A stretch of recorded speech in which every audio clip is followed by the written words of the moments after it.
Welcome to Leadership In, the podcast where we talk with leaders who have built, grown, and reinvented in one of the fastest moving industries there is. I'm Greg McDonald. And I'm Geoff Wallenitz. And this is our season 1 finale. Over the past 8 episodes, we've had a privileged view into the mindsets of top leaders across the ad tech and media landscape. We've heard about the critical balance between authenticity and performance, the need to innovate or become obsolete, and the commitment to a clear North Star philosophy. Most importantly, we asked every guest about the legacy they aim to leave. For this final episode, we're recapping the season and diving into our own reflections. We'll walk through the core questions we asked our guests and share our personal takeaways from the most impactful advice. All right, so here we are, season 1. Yes. So I'll ask you, I think the goal here for us is to ask each other the first and last question. So let's start here. How do you introduce yourself at a dinner party? I'm going to ask you the same thing that every guest asked was, is it an ad tech dinner party or not an ad tech dinner party? It's whatever kind of dinner party you go to. Yeah.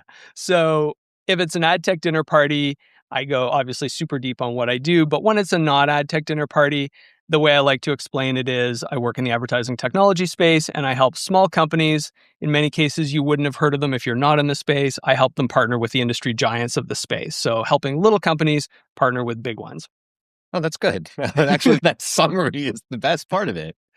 Yeah, it's funny. I actually not only had the opportunity to do this yesterday. So my dad's 80th birthday is Wednesday. Nice. And we had a little party for him yesterday. So I got a lot of tell me what you do questions yesterday. And I had to explain it to 80-year-olds, which, like, if you read that explain it to me like I'm 8 column is effectively the same thing. Yes. So where I started with them was I run a small consultancy that helps media, technology, and advertising companies get more efficient and bring their products to market. If they dove deeper, it very, very quickly fell off the edge. But if I need to go a layer deeper than that, I tend to say that I focus on go-to-market solutions, operational efficiency, how to help augment staff and make organizational and compensation recommendations, anything that would help an organization get from off the shelf to on the shelf, right? Effectively. Which probably all got rounded into computer things. Yes, totally. I do tech. Yeah. That's what I get a lot of. Although, let me ask you this. Is this different from any other part of your career? So the answer is yes and no, which I think you're probably expecting. In many ways, it's not at all different. In many ways, I'm doing the same things that I've always done, which is finding efficiency in how whatever I'm representing does what it's supposed to do. And so when I was at Turner, that was how do we get smarter about getting advertiser goals met? Yep. And when I was at Freewheel, it was how do we get smarter about how the products we're offering to publishers and then ultimately advertisers and brands and other technology partners. And when I was at OpenX, it was how are we finding those efficiencies with DSPs and SSPs and publishers and things like that. So in that way, it's not different at all. Where it's very different is what I do on a day-to-day basis is wildly different every day. And that's really what I love about what I do today. And you probably find the same thing, which is one day I'm meeting with customers that are looking to do M&A. And one day I meet with customers that are just help me get this product to market. And one day I'll do something else. And then today I'm doing this. Yep. So this morning I was on a meeting with a company that's looking to do M&A. Now we're doing this podcast. I'm going to meet someone for lunch. And then I have a final readout in the afternoon, and then I'm going to take my son to a board game cafe or something, Nice. Something like that. So yeah, but I would ask you the same question. Like, tell me a little bit about that. So yes, it's always been about problem solving, but also, as we talked about in the introduction, the industry has changed a lot. So what problem solving looks like varies a little bit over time. I will also say that how I explain what I do has been a problem my entire career.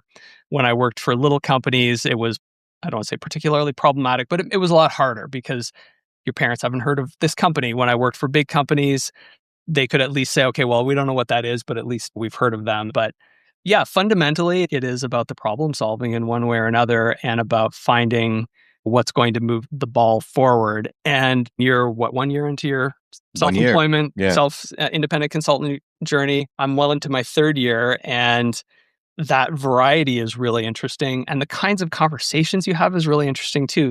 Not that they weren't before, but you occupy a different place in the industry. And as you're working with clients and as you're networking, it's even more CEO conversations than I had before. And they're often looking for a sounding board. They're looking for an outside perspective. So obviously, just by virtue of what I do and how I work, I can be a good sounding board. But also, they don't necessarily want to talk about some of their internal challenges with their internal teams. They're sort of like, I've got this thing on the side and I'm trying to figure out how to navigate this dynamic, this challenge, this personality. I need an honest broker to help answer this question. And I think those things are super, super interesting. And it's a fun role to play. The way that I describe it is it's a lack of focus, but in a good way. Yeah. I'm not laser focused on one specific thing that I'm constantly and repetitively talking about, which again has its own benefit. I find that there's two kinds of people, which is there's one set of people who are looking for validation about the idea that they're bringing to you. Tell me I'm right. Yeah. And then there's another set that are like, tell me I'm wrong. So it's like either black team this or red team this, right? Tell me I'm right or tell me I'm wrong. And it's weird. You don't find a lot of people who occupy that middle ground. But the thing about explaining what I do, I always go back. There's a line in The Office where Jim is with the camera and he says something to the effect of, anytime I tell people I work at Dunder Mifflin, they think I sell mufflers or mittens. And frankly, either one of those is better than paper. So I always think about that. Like, let people think what they want about what I do. And so I tend to focus on giving them enough boundary to not think I do something that I don't, but allowing them to work within that circle and think about what they think would be best for me to do. And it's interesting to see where they take it too, because there's things where you draw that outline and the client or the prospect will just take in a direction you didn't expect. And that's also pretty fun too. You're like, it's a little bit of how the world sees you based on whatever interactions they've had or whatever things have happened. So anyway, that part is definitely very cool. And so we have our cheat sheets here. Yeah. But as you start to think about the season itself, the episodes that we've done, what are the things that stood out to you? I was really struck by how many consistent themes there were in terms of change, in terms of the first opportunity. I was struck by the commonality of experiences across people from different backgrounds, different geographies, people worked in different industries. I didn't expect there to be so much consistency. And I think that speaks both to the human experience, but also to some of the common challenges we're facing and navigating those experiences individually and collectively. Yeah, I found that super interesting too. There were a couple of instances where people came at the same thing with a slightly different approach, right? Carell, when we spoke to him, talked about coming from a position of strength, not weakness. Nolan also said focus on weaknesses. And Amanda talked about saying, no, it's okay to show vulnerability and weakness in that case. And so I think it's interesting. And I'm not saying anyone is right or wrong. I think there's probably situationally room for both, depending on who you're dealing with and what you're talking about. But it's always interesting to me. It's like that marshmallow test, right? If like both of my kids did the marshmallow test, one of them would fail miserably and eat the marshmallow immediately. I'm not going to say which one is which. One of them would fail immediately and eat the marshmallow. The other one would not just wait for a second, but probably try to negotiate a third. And so you get that different approach. And it's always interesting for me when we dig into human nature like that. And I think the nuance, like the one you brought up, Amanda, she brought some really interesting nuance in terms of it's not about apologizing for your presence, it's about apologizing for your behaviors or about having inadvertently wasted somebody's time or something like that. It was very much bring the human element to this. And sometimes the surface level advice is a little bit too simplistic and you need to adapt it to the situation or to your personal style. Yeah. And I'll tell you what, another thing that's really stuck with me that I found interesting, I still find interesting, and I think both harks back to days when overall business approach was different, but also I think charts a path in the future that could really be interesting for this industry specifically, but probably the entire world, which was when Scott sat and talked about how Butler Till is employee owned and the structure and what that looks like and what it means to be invested in an ESOP structured company. It used to be Avis and Enterprise were both hyper focused in their line of advertising about the fact that they were employee owned. That was a really big deal. And so to hear Butler Till and Scott talk through what it meant to be employee owned was really refreshing to me. Yeah, it's interesting. I hadn't thought about the car rental companies, but Southwest Airlines, similar sort of thing, employee owned. And that touches on one of the things that we did talk about several times in terms of incentives and how do you align the incentives so that everybody's rowing in the same direction and focused on the goals. And I think Butler Till has come up with something that's pretty interesting. I'm sure they didn't create it, but they've really leaned hard into it and it's working really well for them. Yeah, I think another thing that's really interesting tied to that, because Butler Till is a very strong example of this, knowing what I know about their leadership. But when we start to think about the future being female, Hmm. and that was a big part of what we talked about Yeah. this season also. We had a few incredible female leaders on the podcast. In Butler Till, as an organization, their CEO, and a large part of their board is female. So I think to some extent, it's not just female, obviously. There's primary and secondary and tertiary and quaternary diversity vortices, I guess. It's super interesting to see that level of diversity injected into an organization, what the organization can begin to turn into. And I think Amanda and Preeti and Katie, and then the women of Butler Till are good examples of this. Yeah. Well, and diversity is good business. It's the thing that sometimes gets forgotten. And as much as the words or the letters DEI have been somewhat erased from our lexicon in the more recent past, I would say that companies are leaning into it harder than ever because it's good for business. And you've got to have the data to show that you weren't being discriminatory for the choices that you have made. So I think if anything, there's probably more tracking than ever before, particularly in global businesses, because they need to do that. Totally. And I think ultimately the question is, what is the diversity, right? Is the diversity performative? Are you putting someone out front just because you feel like it's going to make you look better? You feel like it's going to be better for business? Or are you earnestly leaning into it? And I think the companies that are earnestly leaning into it, and not just diversity of aesthetic, let's say, but diversity of opinion, diversity of thought, diversity of origin. I was reading something super interesting today about how people who conduct psychology tests are only really capturing so things that were thought to be universal, like the idea that Lord of the Flies, right? You put a bunch of people on an island and that's just going to descend into chaos, is not a universal thing. In fact, the person who wrote it, William Golding, was actually lampooning the notion of the hierarchical British society. If you're only capturing 12% of the world, you're only capturing 12% of the points of view and opinions and all those things. And the more that you can lean into those things and expand that universe, the more gems you're going to find in there. And I think companies are really, the right companies are really embracing that and figuring it out. They are. And I think even as you talk about that, the other one is approaches and how people show up. The loudest voice often dominates the meeting, often carries the decision. That's another form of diversity that I've thought about a lot as I've watched layoff season came early this year or early for 2026 anyway, and looking at some of the cases where people who were not the loudest voice in the room were the ones that ended up below the red line. And that's really unfortunate too. I agree. And, we heard the word authenticity a lot, but I think it means something different to everyone. So when you sit and think about being your authentic self as being a leader, what do you think?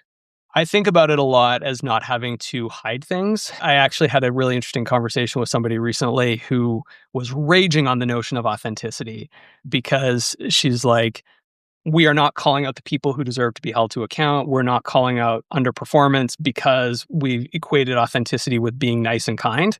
And that's what it looked like in that person's workplace. That's a miss all the way around, to use a phrase we don't use so much anymore, but bringing your whole self to work. It's not that you're laying every card on the table, but that you could play any card and that's seen as a strength and that you've got this diversity of assets or diversity of tools in your tool belt, if you will, that you can go and be adaptable in different situations, whether you're managing up or managing down or leading a cross-functional team. Giving people that sense of psychological safety is really, there's a lot of studies on this, and that's the single thing that makes the biggest difference in how well a team performs. And so that's how I think about authenticity, is being able to play any card and not having that held against you. Yeah, if you're climbing Maslow's hierarchy, right? The only way to do that is to actually build on the needs, right? You can't be psychologically safe until you're physiologically safe, and you can't be emotionally safe until you're psychologically safe. I love the way Amanda flipped that on her head. If you want to talk about one of the most authentic humans I've ever met in my life, the way that she flipped that on her head was, my difference doesn't make me uncomfortable. Right. It tends to make other people uncomfortable, which I found incredibly interesting. And just to tie authenticity to leadership, anyone who feels like they can't be authentic at work probably feels like that authenticity or that genuineness is going to be viewed negatively by their leadership, right? If they are vulnerable and wrong about something because they're being authentic, that will reflect poorly on them rather than the reverse, which is all ideas are on the table. They may not all be good, but I want you to be thinking as big as you can through your own authentic lens. That's the Yeah. only thing that's going to really drive the thing forward. And we're not going to validate every single idea, but Of course not. we welcome them. Right. That's exactly right. Like the validation piece is separate. Not every idea is going to be a good idea. Yeah. But and I think you, and I think a lot of the right leaders want people to be coming forward with their ideas without fear that they will be rejected, but not just rejected, strenuously rejected, Right. right? Like vigorously rejected. That's not what you want. You don't want to create that type of atmosphere. No, you definitely don't. I want to go into one of the questions that we asked a lot of folks and see where you take it, which is, what's a piece of advice you got early in your career that proved to be either surprisingly right or wildly wrong? I'll go surprisingly right. And while I'm talking, I'll try to think of something wildly wrong. I had been a manager before at Turner, but when the bubble burst in 2002, my entire team got let go, and I wound up being an IC for a bunch of years following that. Mm-hmm. And then I got an opportunity from Bev Beeson and Trish Lemley at Turner. They needed someone to do the job that was being done. It was a director of ad operations job, and they plucked me out and they put me in. And there were two things that they thought from that perspective. One piece of advice was, as a leader, your job needs to be not looking at what someone is, but looking at what they have the potential to be, which I think is really important.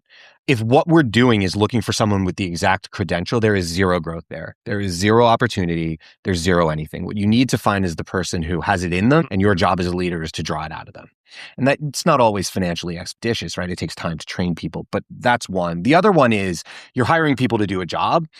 Let them do their job. Empower them to do their job. Don't stand on top of them and micromanage them. Be there to support them. Be there to be a safety net. Be there to shield them from what may come down if those things happen to be wrong, and then educate them on what they should do next. But you have to let people do what you hired them to do. I think we're really seeing those notions get challenged as there's consolidation in certainly our space, as there's pressure from AI, and you've got much more command and control, top-down decision-making, and it's to the detriment of companies, because ultimately some of these things lead somebody to their potential as planting a seed now to drive future growth. They can probably get the job done well enough today, but ultimately they're going to leapfrog if you hired the specialist in only that one thing. Totally. And a strange byproduct of that even is that top down is that people are trying to make themselves look as good as possible. So they're going to wind up hoarding as much as they can rather than empowering, versus somebody who has a whole team that's empowered and functioning properly. That's a person you can pull out and move up and backfill, because you know that the stuff is in place. So you have the opposite of the intended effect, which is that people wind up trying to make themselves look as good as possible. And the way that they can do that is to take as much of the burden on themselves. And that ultimately is detrimental to the bottom line too. Yeah, being a hero is not a recipe for long-term success. Definitely not. So how about you? What's your advice? The one that I think about a lot is something that Disney talks about. They say we've got guests who come, they've saved for years to visit Walt Disney World or Disneyland, and they're so excited when they get there.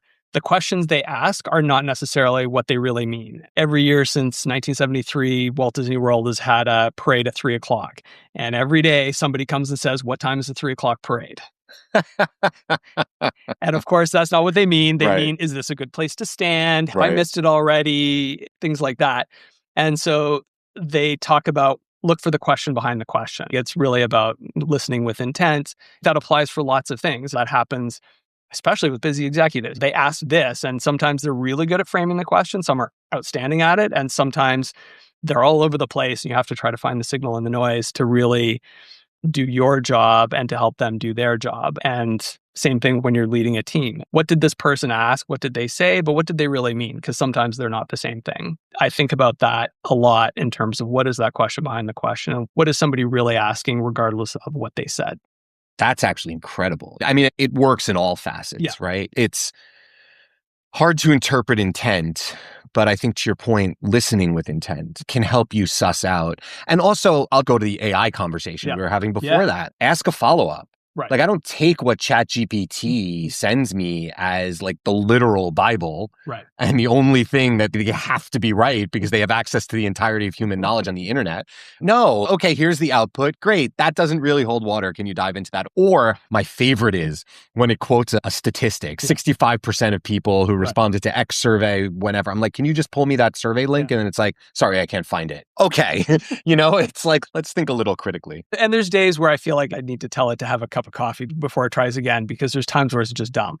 But more often than not, it's pretty solid. I asked it to do some spreadsheet modeling yesterday, and I didn't know what it would do, but it built this incredible model, and I still had to spend probably an hour and a half refining it.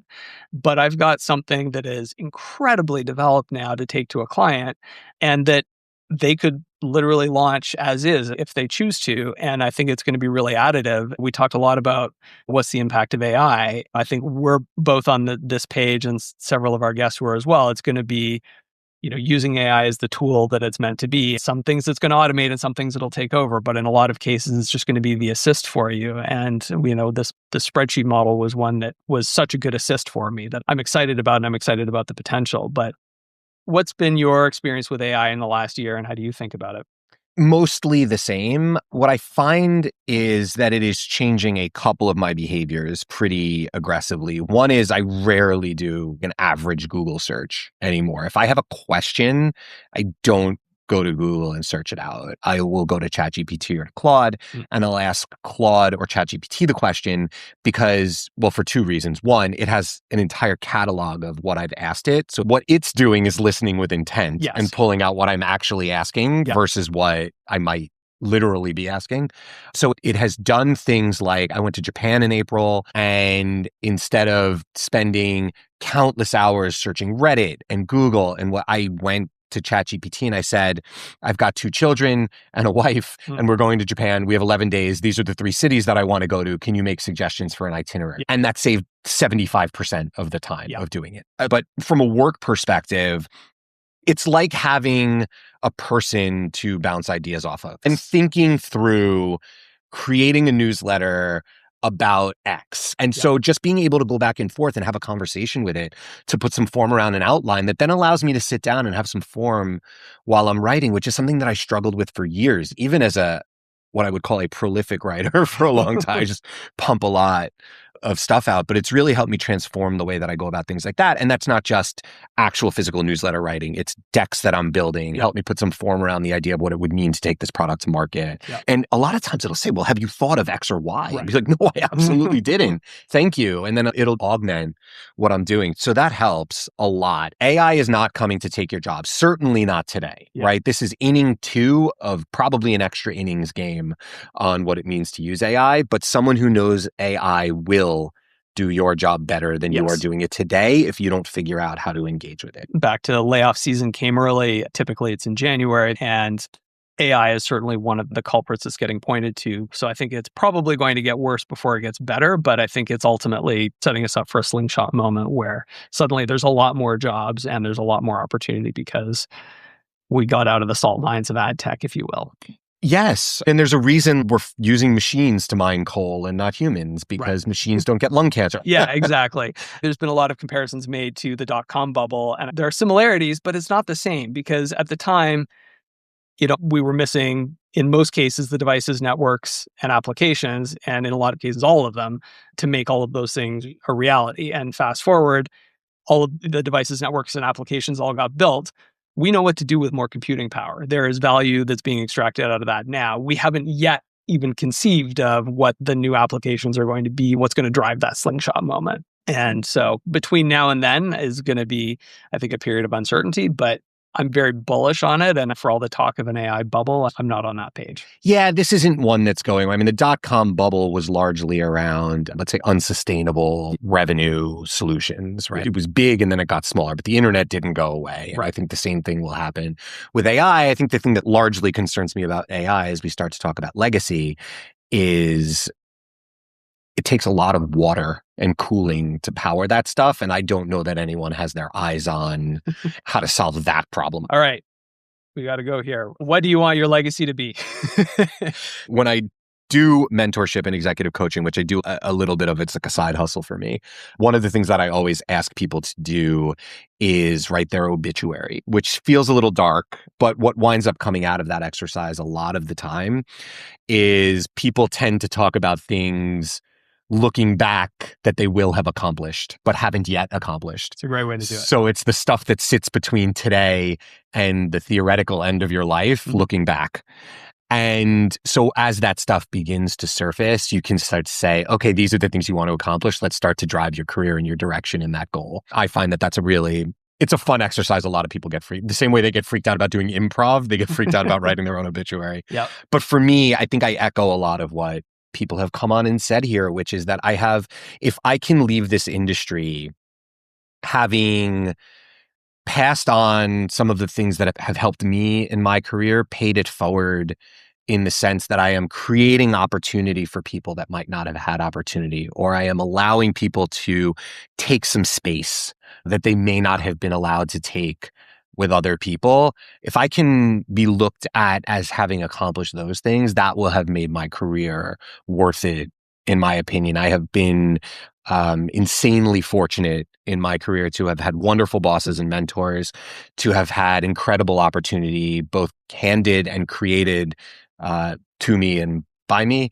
And I would love to be able to do some of that for people as well. Yeah. Yeah. I love that. What about you? I think a lot about performance and empathy, and that they're not opposites. They really go hand in hand. You can be a nice, kind human, and you can really look to raise the bar, to play to win, and to push the envelope. And you don't have to be a jerk to do that. And I think sometimes people think that they don't want to have the hard conversation. Performance sometimes does require the hard conversation, but that can be an act of empathy too. And you just have to not be a jerk as you're doing it. But I really like to play to win. And I think it's something that can be done in a way that is kind to the people and hopefully kind to the planet. And I'd like it to be something where I hope to leave behind people who think like that as well, where they've seen that they can really push the envelope but be nice people doing it. Yeah, don't be a jerk is pretty good advice, generally speaking. I tell my kids not to be jerks quite often. I would say largely to success, but sometimes not. Yes. Well, great place to stop. Yeah, I think so too. Thank you very much. Thank you, Greg. And we'll see you for season 2. We'll see you at CES. All right.